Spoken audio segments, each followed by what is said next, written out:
Gurukul institute by Ravikant Kumar.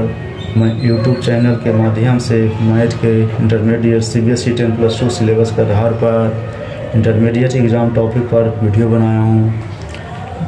Problem है let L1 M1 N1 and L2 M2 N2 be the direction cosine of two straight line both the line are perpendicular to each other if. जो दिया point है तो देखिए इसका L1 M1 N1 और L2 M2 N2 दिया है direction cosine का, तो इसका स्ट्रेट लाइन का जो इक्वेशन परपेंडिकुलर पर निकालेंगे। तो इसका जो जाता है हमेशा दोनों का प्रोडक्ट कर देंगे। अब परपेंडिकुलर होता है एक दूसरे को, परपेंडिकुलर डायरेक्शन होता है, इसलिए इस फॉर्म में होता है परपेंडिकुलर के रूप में दोनों इक्वेशन का। तो इसके लिए प्रोडक्ट करके हम साइड कर देंगे। L1 L2 plus M1 M2 plus N1 N2 बराबर 0 हो जाएगा। Let ABC be the direction ratio of a line then the direction cosine are. तो इसके निकालने के लिए डायरेक्शन कोसाइन निकालने के लिए हम summation A square summation B square summation जो दिया हुआ वैल्यू है प्रत्येक का हम वैल्यू निकाल लेंगे इसका और उसको डिवीज़न कर देंगे ABC से। तो इसका निकालने का तरीका ये है। तो इसलिए डायरेक्शन कोसाइन में वे बटा summation square to summation A square होगा, B बटा समेसन A स्क्वायर, C बटा समेसन A स्क्वायर होता है। A line is passing through alpha beta gamma and इस direction cosine are L M N then the equation of the lines are x minus alpha बटा L बराबर y minus beta बटा M Z minus gamma बटा N आ गया। Answer is B. The direction ratio of the normal of to the plane 7x plus 4y minus 2z plus 5 बराबर 0।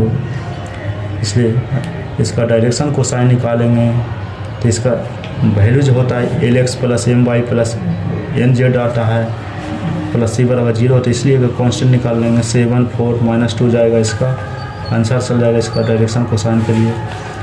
If A and B are the two independent event then probability of A intersection B होता है। Probability of A intersection B का जो होता है probability of A into probability of B का product होता है।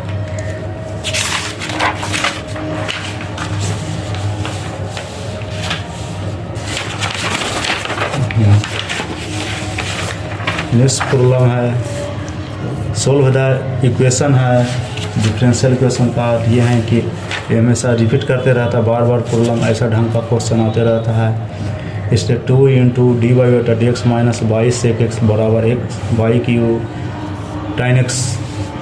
आगे इसको डिवाइड करते हैं, डिवाइडेड बाई वाई क्यू करेंगे तो 2 बटा वाई क्यू dy बटा dx minus sec x into 1 बटा वाई स्क्वायर बराबर tan x आ गया।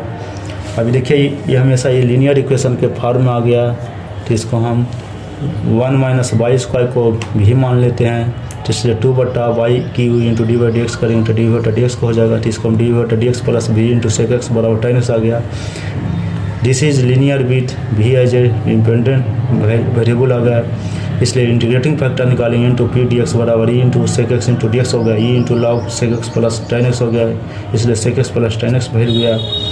द सॉल्यूशन भी गुने इंटीग्रेटिंग फैक्टर बराबर क्यू गुने integration factor D x plus C आ गया। भी into sec x plus tan x बराबर integration tan x into sec x plus tan x D x plus C आ गया। इसलिए tan x sec x into D X को करेंगे tan square से X D x plus C आ गया। इसलिए sec x into tan x D x plus tan square sec square minus 1 into D x आ गया प्लस सी आ गया। सेक x tan x का इंटीग्रेशन सेक एक्स आता है, इसलिए इसका सेक स्क्वायर इसको tan x माइनस एक्स आ गया प्लस सी आ गया। अब इसका जो वैल्यू दिया था भी का -1 बटा Y square sec x plus tan x बटा वाई स्क्वायर बराबर sec x plus tan x minus X plus C आ गया। Minus sec x plus tan x बराबर Y square sec x plus tan x minus X plus C आ गया। Video को subscribe करें, दोस्त के साथ शेयर करें।